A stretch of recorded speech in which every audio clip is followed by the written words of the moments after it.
Bismillahirrahmanirrahim.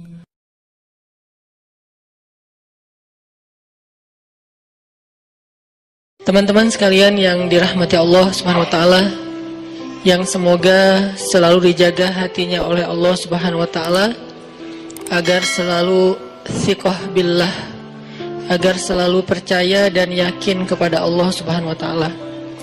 Karena kelemahan kita itu berawal saat kita mulai meragukan Allah. Dalam segala dinamika hidup, kita selalu butuh Allah. Kita butuh Allah ketika Allah kasih kita ujian, bahkan tetap kita butuh Allah ketika Allah kasih kita nikmat. Kalau kita butuh Allah saat diuji, agar kesabaran kita terjaga. Karena orang yang tidak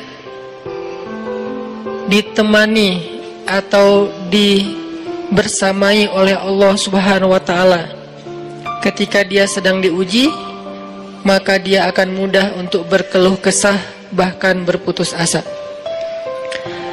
Kebersamaan Allah kepada dia saat dia diuji itu adalah Allah Subhanahu wa taala menghibur hatinya. Allah Subhanahu wa taala menenangkan hatinya. Allah Subhanahu wa taala menghidupkan hatinya dengan nikmat iman.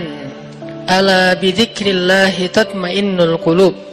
Innamal mu'minun idza dzukirallah wajilat qulubuhum. Bukankah dengan mengingat Allah hati menjadi tenang?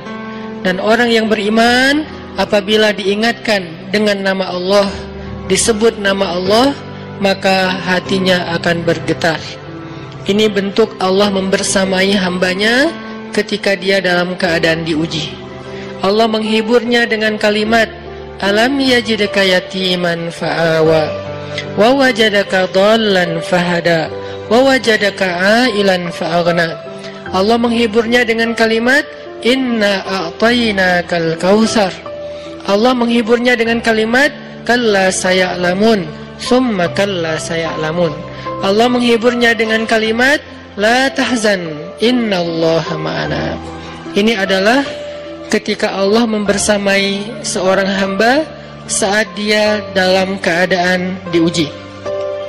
Allah membersamai hamba juga ketika dia dalam keadaan diberi nikmat. Karena tanpa itu, maka seseorang akan jatuh justru kepada dosa-dosa karena dia mendapatkan banyak kenikmatan hidup. Kalau Allah Subhanahu wa taala tidak menjaga dia saat dia diberi nikmat, maka nikmat itu justru menjadi jalan bagi dia untuk terjerumus kepada banyak dosa. Justru nikmat itulah yang menjadi penghalang bagi dia untuk mengingat Allah. Karena dia sibuk menikmati hidupnya, akhirnya dia terhalang dari mengingat Allah tepat waktu. Sibuk menikmati hidupnya, terhalang dari Allah untuk bangun tengah malam. Karena dia tidurnya larut. Kenapa tidur larut? Karena terlalu banyak yang harus dia nikmati sebelum tidur. Dia bisa makan-makan, dia bisa jalan-jalan, dia bisa ngopi, dia bisa ketemu teman, dia bisa belanja. Bahkan dia nunggu midnight sale untuk bisa menghabiskan nikmat yang Allah kasih kepada dia. Sehingga akhirnya tidurnya terlalu larut, lalu dia tidak bisa bangun untuk menghadap Allah, curhat kepada Allah. Hal yang selama ini dia lakukan justru ketika dia diuji oleh Allah. Ketika diuji oleh Allah, mudah bagi dia bangkit tengah malam, curhat, sujud panjang, menangis dalam doa. Ketika Allah kasih nikmat, curhatnya hilang, malamnya lelap, sampai bahkan subuhnya juga kelewat. Ini kalau Allah nggak membersamai seorang hamba ketika dia diberi nikmat. Sehingga orang yang seperti ini, kalau dalam keadaan seperti ini terus-menerus dalam jangka waktu yang lama, nanti dia akan terjebak di dalam istid. Fasta'inu bis-sabri was-shalah. Jadi minta tolongnya sama Allah dengan salat. Udah aja kalau misalnya kita lagi ada masalah, saya pengen sama menikahi perempuan itu, cuma kayaknya nggak selevel nih. Udah biar selevel, salat gitu. Bukan biar selevel terus kita caper atau pakai berbagai macam pencitraan. Enggak, salat aja, nanti Allah akan buat jalan-jalan yang min haitsu la yahtasib, gak terduga-duga. Jadi ini cerita nih pemuda hijrah banget nih, dari rockers kemudian jadi seorang yang rajin ke masjid karena ada seorang perempuan yang namanya Sarah yang dia cintai dan Allah mempertemukan dia. Ini mudah-mudahan bisa terjadi juga di Al-Latif insyaallah. Aminin ya akhwat ya. Itu yang pertama ya, doa sama Allah. Yang kedua, say I love you. Nah, pernah nih ada seorang sahabat lagi duduk sama Nabi, tiba-tiba datang seorang laki-laki. Terus sahabat ini bilang ke Nabi, ya Rasul, saya itu cinta sama laki-laki itu karena kesolehannya. Jadi cinta karena Allah. Terus Nabi tanya, kamu udah kasih tahu ke dia kalau kamu cinta sama dia? Belum, kata dia. Kata Rasul, kalau kamu mencintai seseorang, katakan kepada dia, ana uhibbuka fillah, kalau kepada sesama laki-laki. Kalau kepada perempuan kan bukan ana uhibbuki fillah, I love you. Kan gitu aja ya, biar lebih berasa gitu kan. Say I love you. Jadi yang udah nikah nih, coba tanya muhasabah diri kita, sehari berapa kali kita ngomongin love kepada pasangan kita? Harusnya minimal setiap hari itu sekali. Dan alhamdulillah saya sampai hari setiap hari masih ngomongin love, tapi dengan cara yang kreatif. Jangan cara yang sama, kalau cara yang sama mah basi ya, 3 kali udah gak enak. Coba yang kreatif, mikirin, oh hari ini saya pengen ngomongin love-nya itu, tiba-tiba pas dia keluar rumah di sendal tuh ada kalimat I love you misalnya gitu. Di sendal gitu ya. Kalau atau pakai agak-agak bahasa gombal gitu kan. Kamu tahu nggak paku apa yang paling dalam misalnya? Paku apa? Paku cinta padamu gitu kan. Kan jadi aduh kok ada. Jadi berasa gitu kan. Jadi say I love you itu yang sering gitu. Bilang I love you kepada yang bukan pasangan itu nggak berpahala. Tapi bilang I love you kepada pasangan itu pahala. Dari sisi mana besar pahalanya? 1, nyenengin hati orang yang beriman. Kata Nabi, sebaik-baik amal itu menyenangkan hati orang lain. Nah, menyenangkan hati orang lain, kalau istri itu luar biasa pahalanya. Jadi agak-agak kreatif. Gombal-gombal dikit, tak apalah. Gombal warming, gak pernah gagal tuh. Tuh, barusan gempa ya? Enggak deh kayaknya. Ah masa? Iya enggak gempa. Jantung aku tahu yang gempa gara-gara kamu. Nah kan.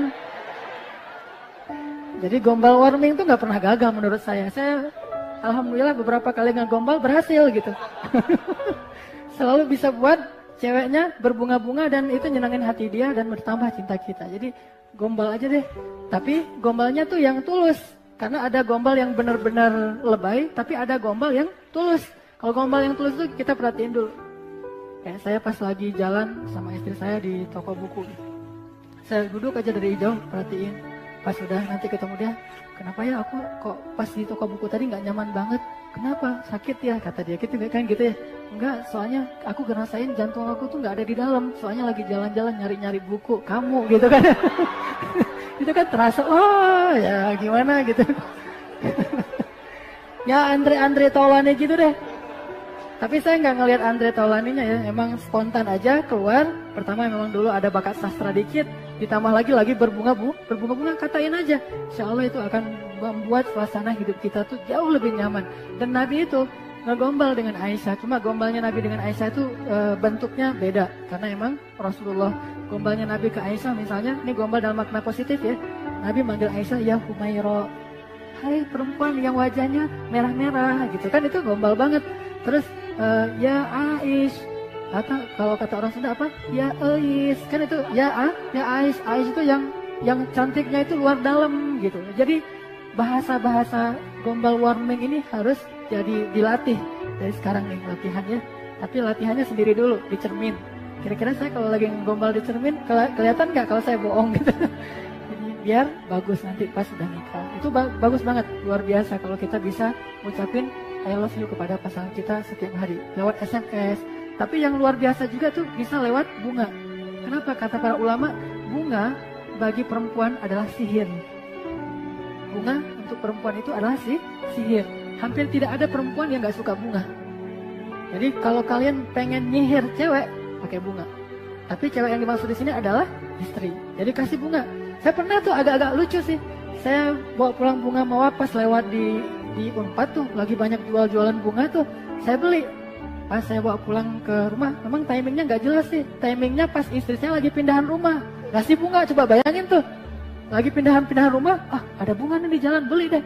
Lalu pas sampai di rumah, yang ada kejutan buat kamu, apaan? Udah tutup mata dulu aja. Tapi udah pasti tahu lah, pasti hadiah biasa-biasa aja, karena saya nggak sanggup beli yang mahal-mahal. Terus pas dia buka matanya, loh bunga beli di mana? Pokoknya nggak usah tahu. Ya makasih ya. Terus apa gitu kan ya? Apanya nggak usah dijelasin. Nah udah gitu kan lagi repot tuh pindah-pindahan, ngepek barang. Besoknya sampai, yang bunga kemarin mana? Aduh, ketinggalan di rumah yang lama. Kan itu nggak keren banget tuh. Makanya kalau mau ngasih bunga, cari timing yang lebih tepat gitu. Pas lagi ulang tahun atau apalah. Jangan setiap hari ngasih bunga. Emangnya saya tukang kebun, kata istri kita.